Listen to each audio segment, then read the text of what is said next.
Cashflow Diary Podcast, episode 48. Congratulations, you showed up. Give yourself a high five in celebration of your success. Welcome to the Cashflow Diary, where new and experienced investors come to take confident action towards their goals. Your host is a family man, a real estate entrepreneur, investor, coach, and instructor. As a master facilitator of Robert Kiyosaki's Cashflow 101 game, he's inspired many to begin their journey into creating cash flow for themselves and their family. And now, here he is to offer you the tools required to earn the income desired. Your cash flow coach, Jay Massey. All right, and welcome. Glad that you're here for yet another episode of the Cashflow Diary. I am excited about this series that we're doing. I don't know if you've heard. If you haven't, glad you're here. But we're interviewing entrepreneurs from everywhere, all across the country, because many people ask me, how do you develop cash flow? Well, cash flow comes from solving a problem, and that's pretty much what we're doing. Is we're talking to some of the premier problem solvers, if you will, in the small business arena everywhere. And here's the fun part. You probably know a few of them right now, because you know what? Small business is the engine that keeps the United States going, and it's the engine that keeps the majority of every country going. And the difference is understanding the problem and, more importantly, figuring out how to create a solution. For those of you listening for the first time, glad you're here. If this is the first time, make sure you go over to episode 1, download that, understand a little bit more about the show. But if this isn't your first time and you haven't yet gone over to learninvestingnow.com, now is the time that you want to make sure that you do that, because I know many of you are excited about the information that we provide and have the ability to get, and some of you like to get it for free. Well, guess what? You got a free course right over there, learninvestingnow.com. Make your way over there so that you can take advantage of what we're currently offering, so that you can, again, increase your financial intelligence and, most importantly, become that bigger, better investor on your way to developing cash flow. With me today, I've got two dynamic individuals who I get to see on a fairly regular basis because they actually live out here in the Orange County area. And it's pretty amazing just being able to participate and watch many, many people grow and change and become new versions of ourselves. And that's pretty much what we're all doing. And they attack the real estate game, if you will. So this particular group of problem solvers happens to be inside of real estate. Now, mind you, not every problem, real estate isn't the only place that's got problems, right? All you got to do is check out any news episode and you'll see that. But these individuals happen to tackle the real estate issue as it relates to properties, and most importantly, properties being underwater. And if you don't know what that means, it just simply means that the property is worth less than what's owed on it. And they come at it from some very, very unique perspectives. And I think you'll be able to hear and gain some insights on how maybe you can begin to solve problems, how they can help you solve some problems, or maybe a problem for one of your friends. It doesn't matter.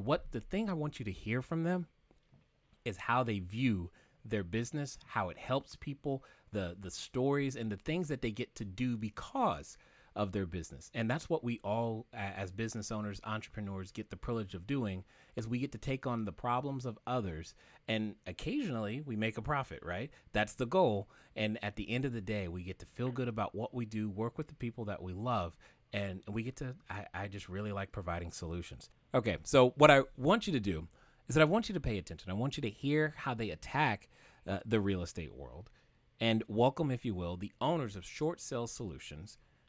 We have with us today Marlene Waterhouse and Tina Hartman. You guys there? Yes, we are. I'm here. Yay. I'm glad that you're there. Thank you for being here today. Tell us a little bit, if you will, when you say Short Sale Solutions, some of us may not actually even know what a short sale is and the solutions that you provide. But in general broad strokes, what would you say is a short sale? Well, it's definitely exactly what you said. When somebody is upside down in their property value, meaning they owe more than what their property is now worth, essentially a short sale is when you go to your lender and ask the lender's permission to allow you to sell it for less than what you owe. Okay. And so that's what we help homeowners and agents facilitate, is to get the bank to approve that. That sounds like a bit of a challenge to me. I mean, you've got someone who maybe is giving you $100,000, $200,000, or if we were talking California, right, $600,000, $700,000, $800,000 on a residence, and now you're saying, hey, we'd like to sell it for what, half? I mean, I don't know. You tell me. It's for whatever it's currently at fair market for. Wow. Interesting. And so I've got to have an understanding. I mean, we all know what happened back in, 2007, 2008, and things fell apart. But how did you guys decide that this was the area of real estate that you were going to actually tackle? How did that even come about? All right. Well, actually, we started in the investment world. We actually were going after short sales as a form of an investment strategy, Marlene and I. And from there, it was determined that we were actually pretty good at the whole short sale process. And then an agent friend of ours came to us and said, hey, I see what you're doing. Why don't you process our short sales for me? And so we did, and a business was born at that point. So essentially, agents bring us their short sales, and we process them from start to finish. Oh, wow. And just out of curiosity. And we've been doing that now. Uh-huh. We've been doing that now for 6.5 years. That's a lot of processing. And I'm told that short sales typically take either a long time or have a lot of paperwork. Correct. There is nothing. There's nothing short in a short sale. I have. They definitely can take some time. I've been known for accusing short sales of being a long purchase, actually, because that's really what ends up happening, is that somebody's trying to buy the property, and it takes a long time for that to actually get done. So I always find it funny.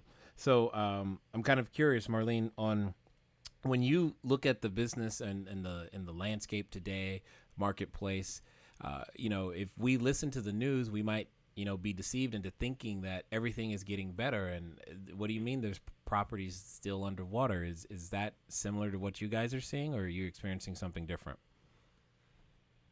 Well, it's actually very interesting, because we were looking at that same thought process earlier this year, thinking that short sales have a shelf life, and with the equity boom or mini bubble that we've been experiencing, thinking, okay, is this the end of what we know traditional short sales to be? Well, we all know that the market has cooled down.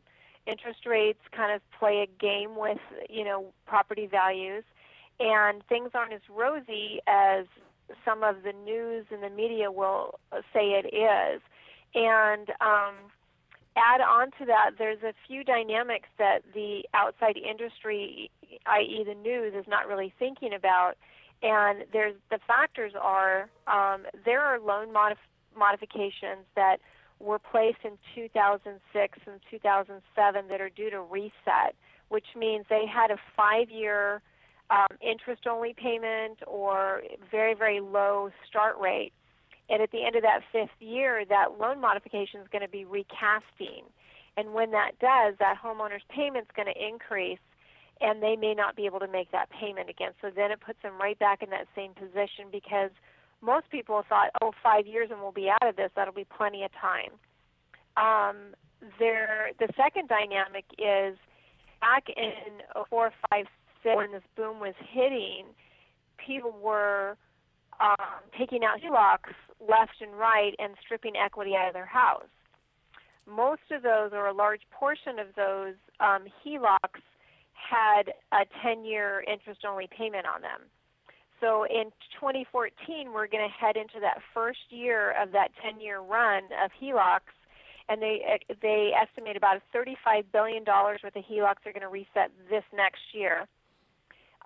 All the way through 2018, $111 billion of HELOCs will be resetting. The problem is if when that HELOC resets from an interest-only to a fully amortized loan, a lot of homeowners aren't going to be able to, one, afford that payment, and two, still clear the equity or clear their loans to get out of their house. So we quickly realized we are not through this process. So we're in business for a little bit longer. I hope you like it. I think is really where we're going, because and I hope that for those of you listening, you hear the problem. The problem isn't necessarily the real estate in and of itself. Real estate can be distressed for many different reasons. The seller could be distressed. The financing could be distressed. The property in and of itself can be distressed.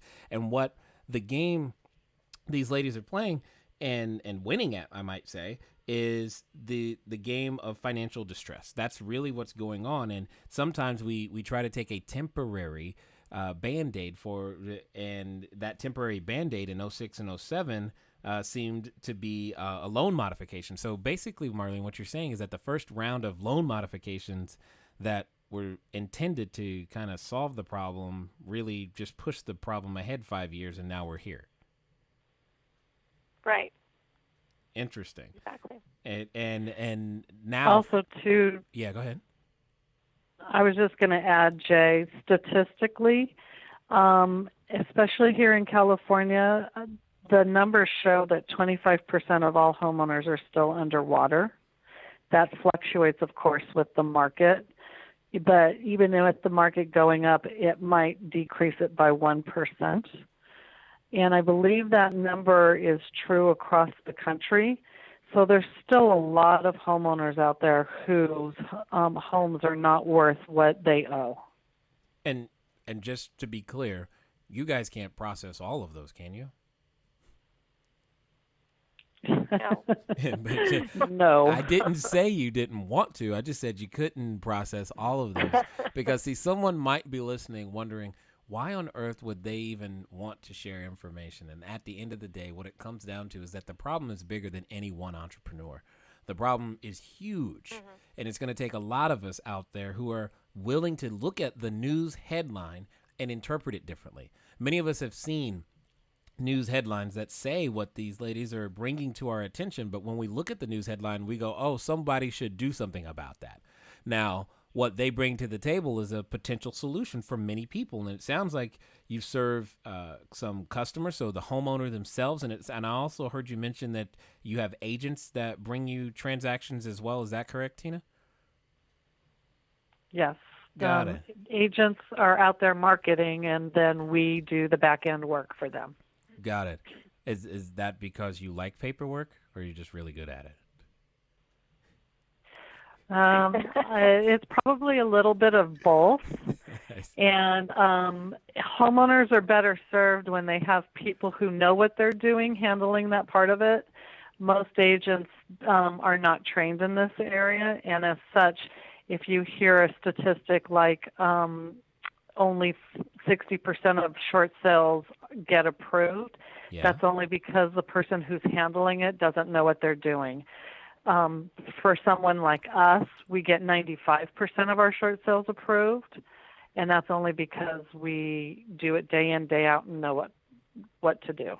Excellent. And that ties right into, as you're building your business, as you're going out there to make new things happen, bigger things happen, remember, you want to find people who play at the things you have to work at. And many of you know me. You've been following me for a while. You know good and well that I can't stand paperwork. Don't do it. Not good at it. Please don't ask me to do it.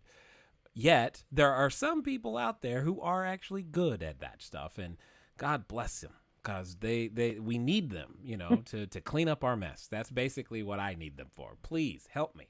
And if you can create a business out of that, that's great, because that's a perfect skill set. You have the ability to understand that situation, to be able to do it in a fashion that's, and you just have to do it better than the next guy. And it doesn't have to be perfect, but it has to be better than the next guy. And if you've got that skill set already, that's a great way to begin to create a business for yourself that has the ability to, increase the quality of life of your customers and business. So I'm just kind of curious. Give me a typical situation of a homeowner, if you will, that you've been able to assist, and what have been some of the things that your business has been able to provide in terms of a solution for them?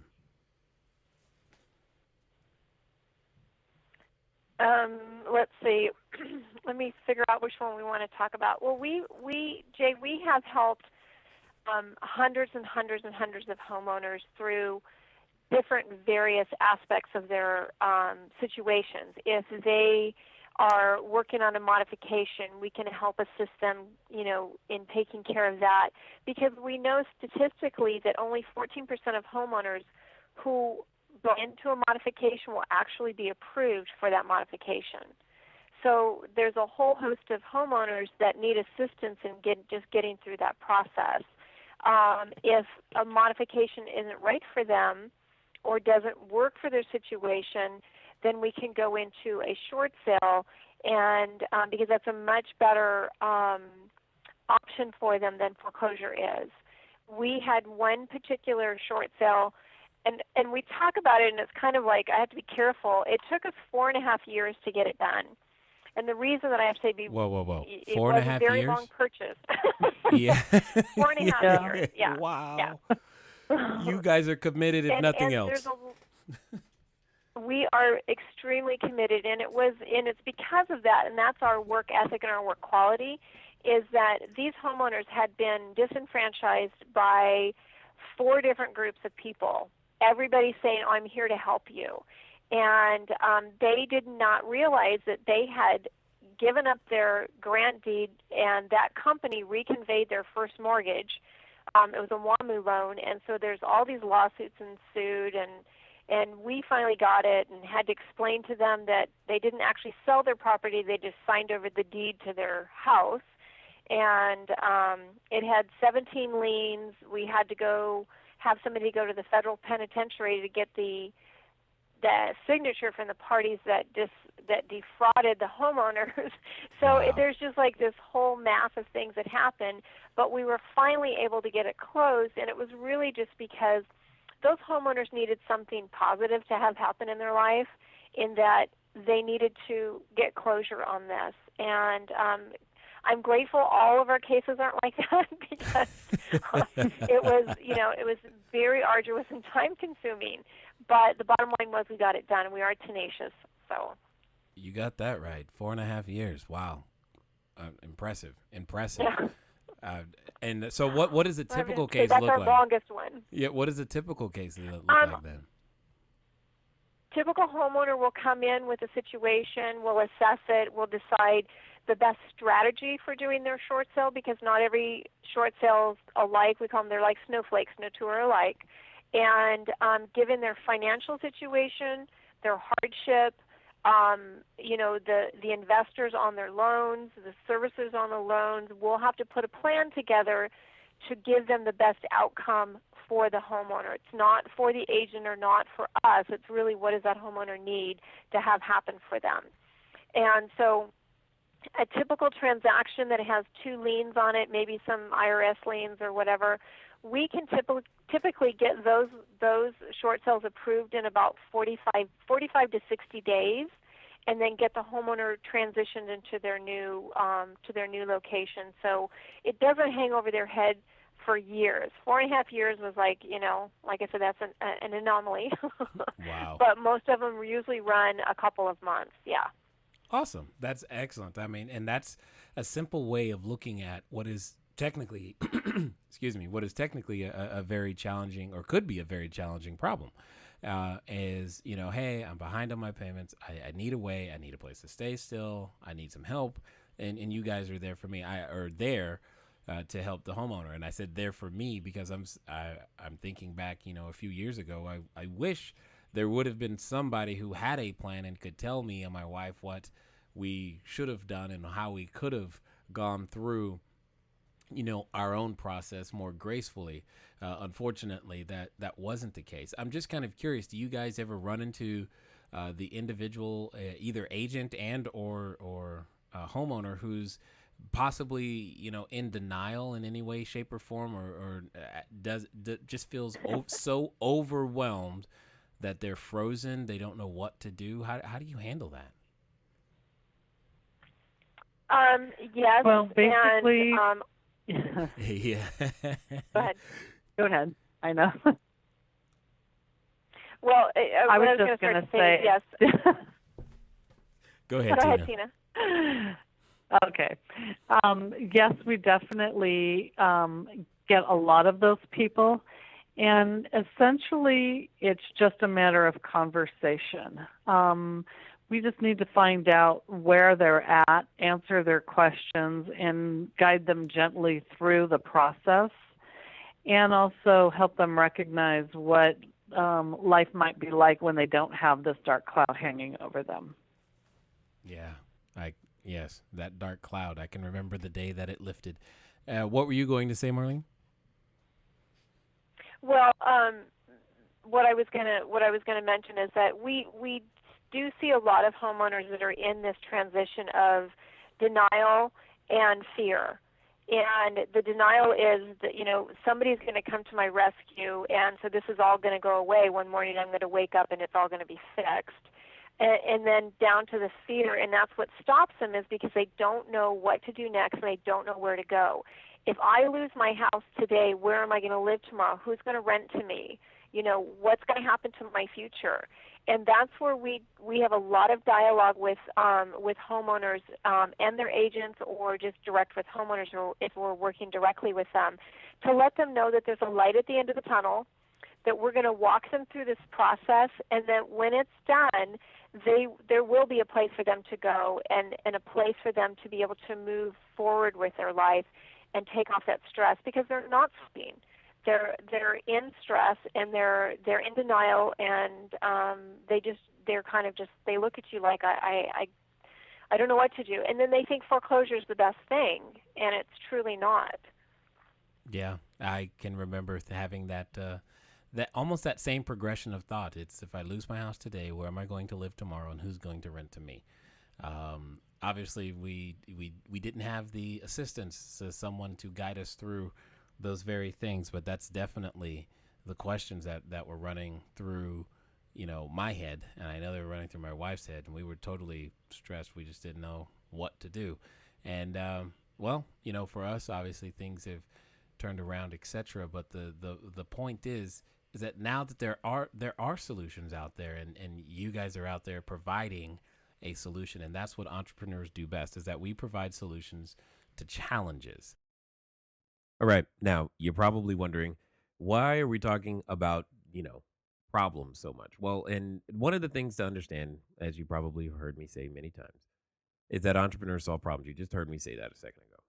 What I'm hoping to do is to give you many different ways of understanding problems, specifically with this episode, because sometimes we can see things going on and go, somebody should do something about it. And now, when you apply our ingenuity to it, we have the ability to be that someone that could become a solution. Many times people think, oh, I'm taking advantage of people. And this is a key concept to understand. You're not taking advantage of people unless you are taking advantage of people. I don't think you guys who are listening are that type of person. What I do believe is that you want to find a genuine way to help. However, you can get focused. We can all get focused on how much money it makes us, and all about us, and what about me, and all the things that I used to be and do. Here's what's important to understand. Go out there and help somebody. Solve their problem, and ask them then what they're willing to give in exchange. Those are the things that are very, very key. Anyway, let's get over to the cash flow question for this particular episode. If you remember from last time, the question was, when using the measurement known as GRM, also known as gross rent multiplier, what does a high number indicate? A high number indicates that you have a situation in which the income that is coming in from the actual property can represent a significant portion, if not a lot, of the capital that you had just laid out. For example, if, for example, you have a gross rent multiplier of 2, that's one of my favorite numbers. If you've ever participated in any of the deal reviews that we do those live, typically on Tuesdays at CashFlowDiary.tv. And you see me use the gross rent multiplier of 2. What it simply means is that if I take all the income on a particular building, multiply that by 2, that hopefully is the purchase price. But when you have a really, really high ratio, that high number, it could be an indicator that it's time to sell, that the pricing has become more than the stream of cash flow is actually worth. That could be a very, very, very good time for you to sell. May not necessarily, which is therefore means the converse is also true. May not be a good time to buy. However, every marketplace, keywords, please hear me here. Every marketplace has a different time to buy and a different time to sell, specifically when you're using the gross rent multiplier method.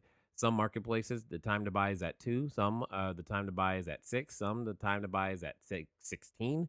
Some, the time to sell is at 6. And some, the time to sell is at 15. And some is 18. And some is, they all have different measurements. It's just a way of trying to level the playing field so that you can understand what you're paying for. Sometimes we lose sight of that. What am I paying for? And gross rent multiplier, while yes, many of you probably know all about cap rate and net operating income, and that's great, but that's net operating income, meaning there are more factors inside of that. For example, just the expenses and management of the building, which could be skewing what's actually going on. And you just want to have many different levels of ways of looking at that information. Anyway, for those of you wondering, what is that question about? Where does it come from? Basically, what we've been doing for quite some time is if you answer the question correctly, you get a copy of my upcoming book. It's Cash Flow Diary. Go figure. And what's in the book is just showing you how I was able to build a substantial real estate portfolio across many different states using very little, if any, of my own money or credit. And all the processes, the thought processes, the actual steps by steps, the what that looks like. You got before and afters of the multifamily buildings, how to raise the capital, all these types of things included in one book. Many people like to win things, so that's what you get to win. If you answer the question correctly, you send in your answers to 800-689-1764, 800-689-1764, or you can email your answer to cashflowquestion@cashflowdiary.com. For those of you wondering, the book is scheduled for March. We're not that far off now, and I'm very, very excited about it. So let's go to this week's question to give you guys an opportunity so that you can go ahead and get an shot at winning the book.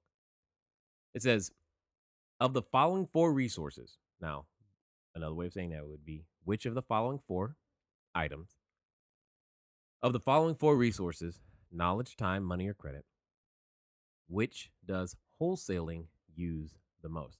Of the following 4 resources, which does wholesaling use the most? You're probably wondering, why is Jay talking about wholesaling? Well, simply, I'm going to be on a boat here shortly at the Summit at Sea with the Real Estate Guys, another awesome podcast here in iTunes.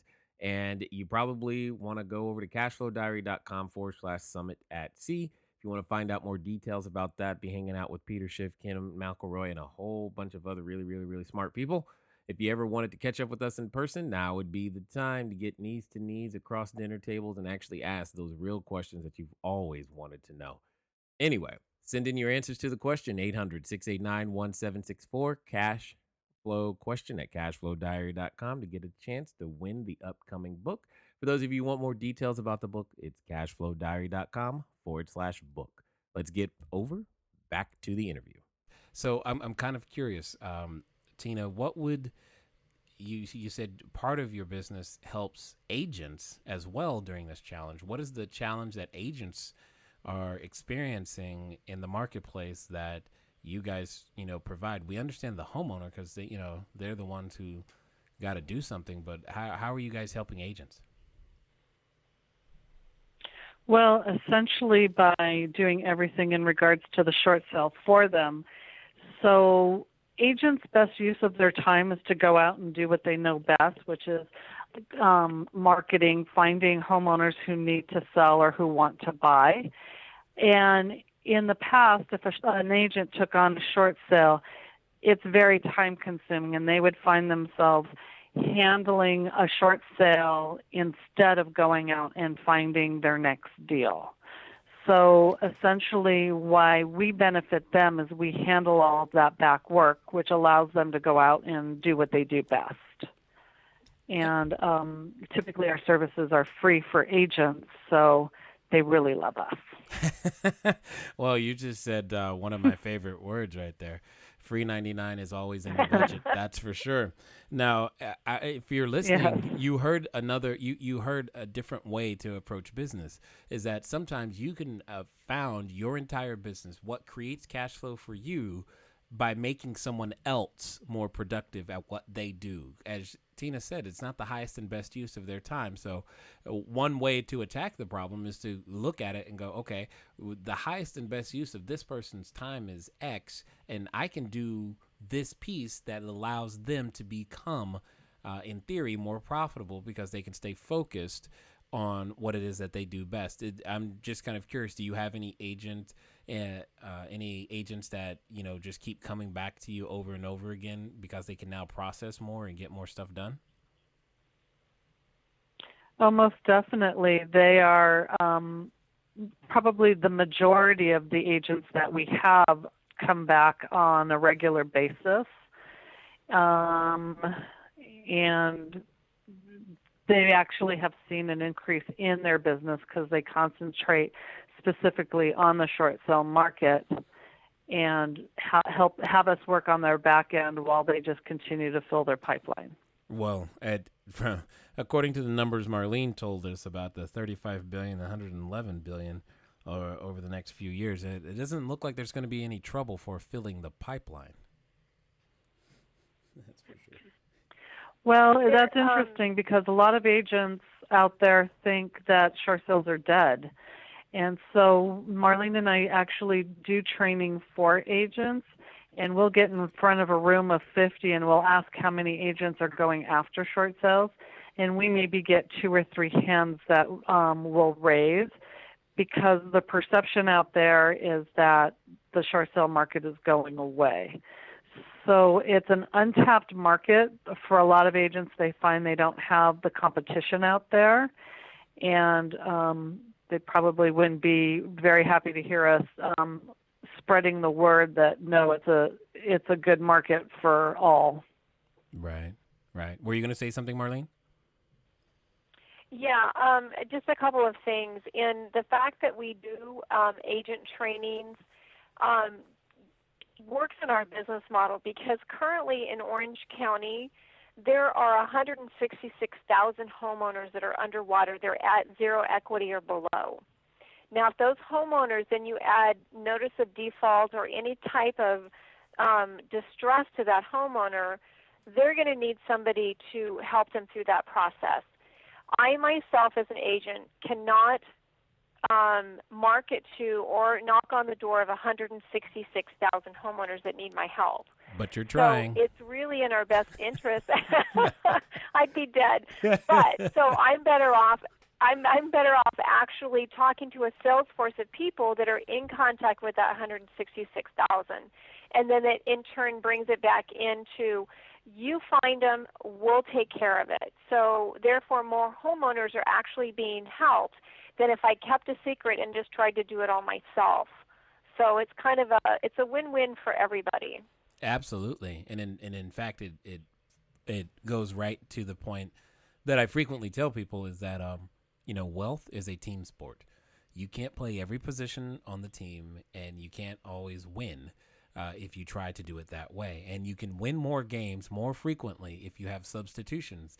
So you need lots of people together working towards the same goal. And that's one of the things that I think you guys have done very smartly, is that you've aligned yourself with what is a major market trend, found a way to use your strengths. You didn't go after finding things that you were, weak at and saying, hey, let's improve those. You took what you were already strong at and made that into a solution for many, many people all across the U.S. And just so that I'm clear, when I say all across the U.S., you guys are able to help anybody in the U.S., I would assume, because I know you're out here in Orange County, but you're not limited to just that, all right? No, we work across the nation. Okay. And I'm also kind of curious, is there, do you have a favorite story of an agent that you've been able to assist in some way, shape, or form? That's a good question. A fun little story, I guess, is we did have one agent who brought us a short sale who told us that her husband had warned her never to go out after short sales because those were the toughest deals and they were very time consuming.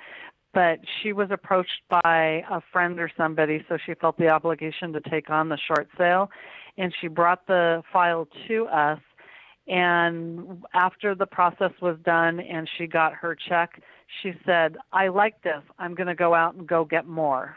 So that one was a perfect example of why they need us and how we can help them. Absolutely. If you've never done something, it's tough. It's hard, and you got to figure it out. And then you find out, I'm not really good at it. And now you're trying to make a business out of it. I mean, like I said, when I said God bless you guys, I meant it, because I can't do paper. I learned the hard way when I was doing wholesaling for a while that paperwork was not something I should have been doing ever. And I'm so grateful for the people on the team that now handle the paperwork and those detailed things that they're not the highest and best use of my skill sets or time, and in any way, shape, or form whatsoever. So that's pretty good. Now, I'm just kind of curious, what would you say to the individual or individuals listening who are thinking, man, should I or shouldn't I do something? What is the most common reason that you found that people delay in working, doing short or processing their short sale or helping or getting a solution to their issue? Because I know for my wife and I, we didn't know what to do. It wasn't exactly like fun to go to a party and say, "Hey, we're about to lose our house. Can you help us?" What do you think is the most common reason that people shy away from either seeking help or finding the solution to? Because clearly you guys know what you're doing. You've been doing it for a number of years. Why is it so hard for people to find you? Well, because we typically our marketing programs have been directly to the agent. Although we are reaching out and marketing to the homeowners directly, because I can't get the agents to latch onto the fact that there are still people out there that need their help. So along with the seller or the homeowner being kind of disillusioned as to what the process is and what to do, agents are also in that same group. They don't want to take on short sales because they feel like they're too long, they're too hard, it's not sexy enough, it's like it's not equity, they think equity. And we are trying to convince them, hey, this can be your fastest and your easiest and your most profitable transaction. So here's what you need to do to go get it. The homeowner, on the other hand, needs to be reached out to, and they need good, solid information. And that's what they're not getting. And so we're trying to bring that direct to the homeowner, to the consumer, through the agent and through our own marketing resources. Because I believe that when a homeowner has all the facts before them, then they can make informed decisions. Information is important. They need to know what decisions they're making and how they're going to impact them. And so without that, with a lack of information, lack of knowledge, they do nothing because they just don't know what direction to run in. It's like, the sky is falling. Do I go over here or do I go over there? Right. So they need somebody actually to have dialogue with them and say, hey, you know what, this is not the end of your life. It's not the end of your world. This is a speed bump that you have. And if I can get you out of your home and put you into a transitional rental that you can get your credit cleaned up and you can take care of some housekeeping business, I can get you into a home the following year. Does that sound reasonable to you? Instead of paying a negative mortgage, you're going to be paying a positive mortgage. Does that sound better? And they look at me like, you mean I can actually buy again? And again, it goes down to information. Yes, they can purchase again within 12 months. Most can within 12 months. So it's just the fact of the sheer information, the quality of information that they don't have. Makes total sense. I love it. Now, to that effect, is there, I think you guys have a way for the homeowner to get some more information? I know you're slick on this whole technology thing. I like it a lot. Could you share with us what it is that they would need to do if I'm that homeowner and I want to get more information so I can start making some better decisions? Well, for homeowners, we actually offer a report called the 7 Tricks Banks Play when doing a loan mod or a short sale. And so in order to get that report, they can dial or text 949-381-0072. They just send their name and email address, and that report will be sent out to them.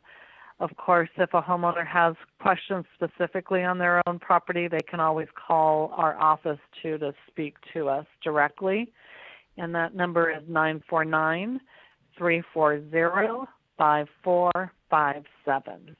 Excellent. And you said you spend some time training agents on helping to work with you, and you've got this additional information for them as well. How would they access that?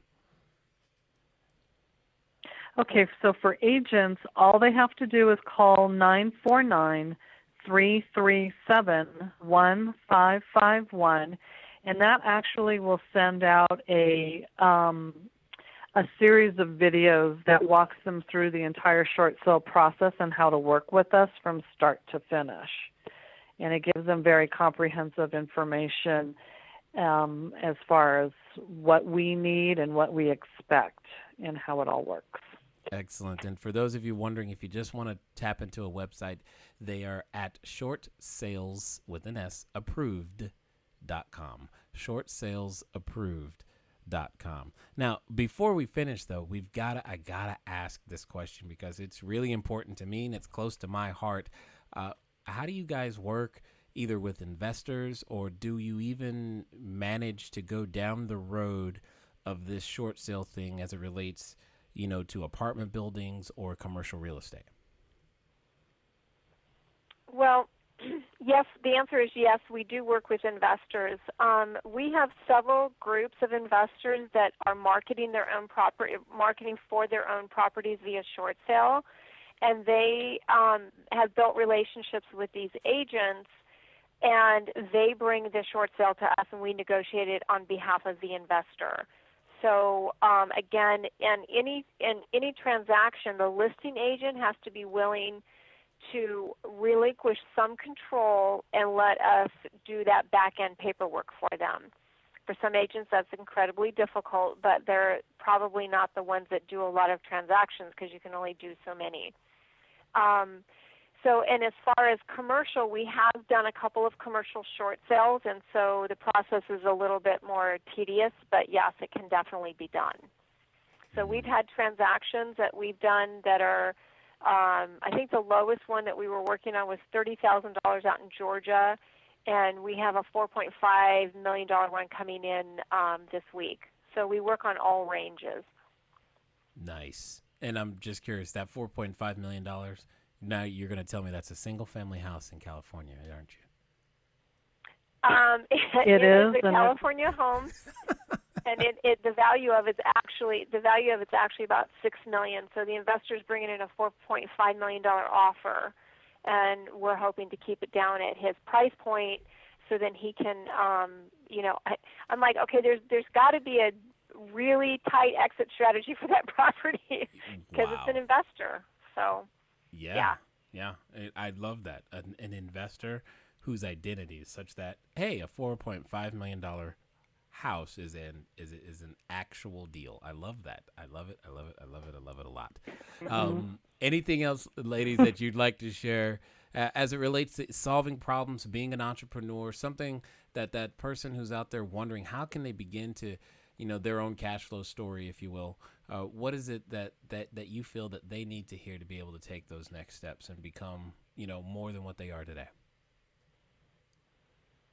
Well, this isn't really on the entrepreneur side, but one thing I did want to say for your people who are listening out there is that we have talked a lot about homeowners who are in distress. But the one thing that we haven't mentioned are homeowners who are sitting there with their homes in an upside down position who are not missing payments and are thinking that they cannot do anything in their situation. And I just wanted to let you know that we can and do all the time short sales for people who have never missed a payment, are high income earners, and they're just wanting to move on. We definitely can help them get their homes sold. And we know many lenders who can actually get them a loan to buy their next home the day after their short sale closes. Wow. I'm glad we made time for that. Marlene? Well, Jay, the thing that comes to mind in light of your question is what we spoke of earlier. I think for anybody that's getting into a business, you need to know your gifts and your talents, and you need to stick with those.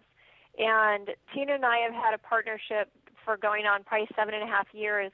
We have strengths in different areas, and I could not do this business that we do by myself, nor do I believe she really could either. So together, the partnership is what has given us the strength to do this. And so because, you're not good at paperwork, you find somebody to do that for you. If we try to do every aspect of whatever business you're trying to put together, you're going to exhaust yourself. So I think people really need to look closely at their strengths and what they're good at and find a service or find a way to utilize that and monetize it, really.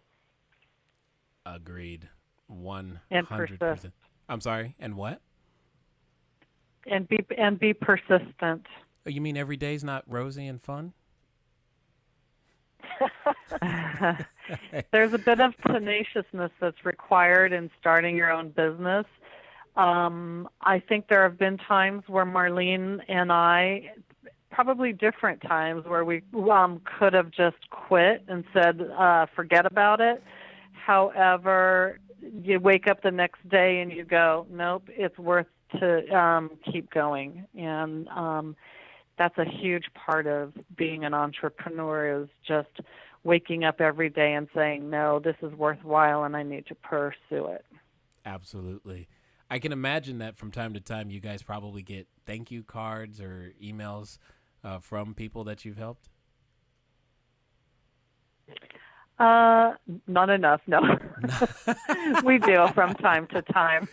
Right. Yeah, exactly. No, the best part for us, the best part for us is that the homeowners, we do get a lot of gratitude from homeowners who are moving on, and that's really quite fulfilling for us, is to know that we're helping one person at a time overcome the situation they are in.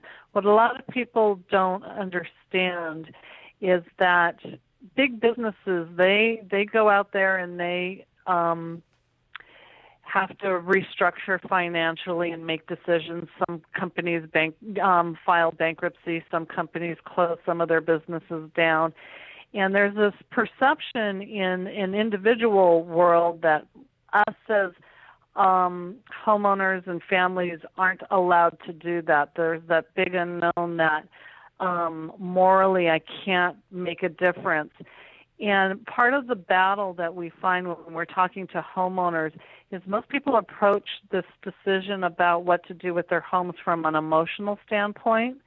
But if they really took a step back and analyzed it logically and in a business sense, most of them would find that financially getting rid of their home and selling it and moving on to a different situation, while painful here, is one of the best decisions they could make for their families.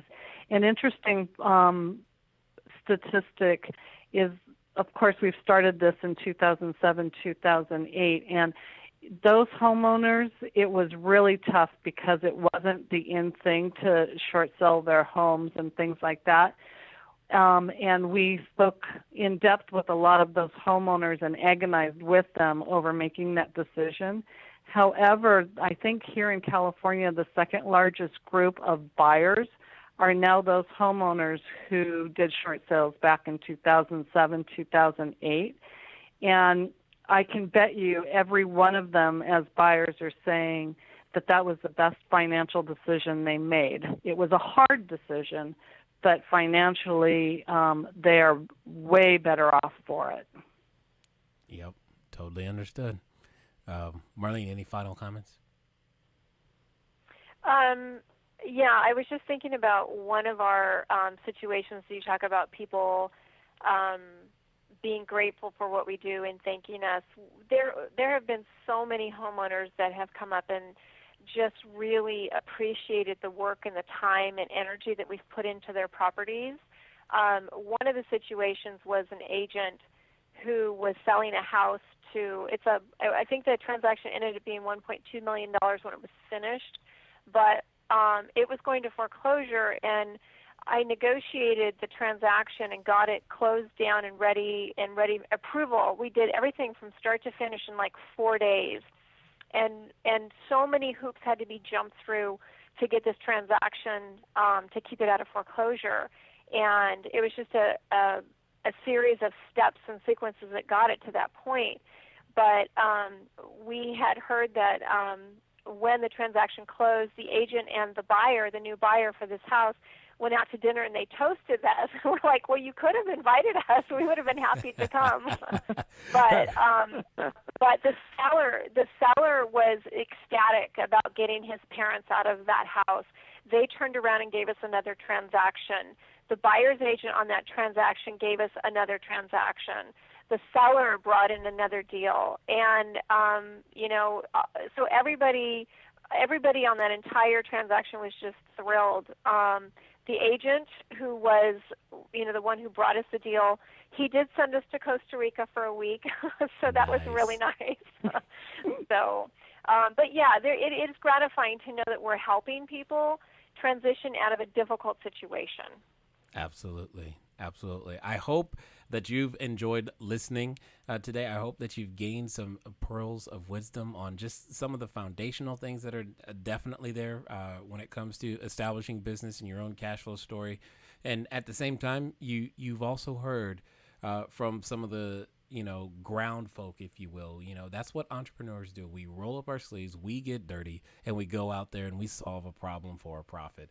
And what's awesome is that we're often the ones also willing to share information, because we recognize, as Marlene said earlier, there's more problem than we by ourselves can solve, and we need help. We need you to help, and you can help honestly by just going out there and becoming a better person. If you obviously believe that you need some assistance with your particular situation, or if you know of someone who can, they've provided you some additional information for some additional reports. And if you're an agent, additional videos that you can begin to understand how to be able to help and become a part of the solution. So no longer do you point and say they should do something about this. You are now the they, and you can do something about it because you have a solution, and in fact, you have a short sale solution.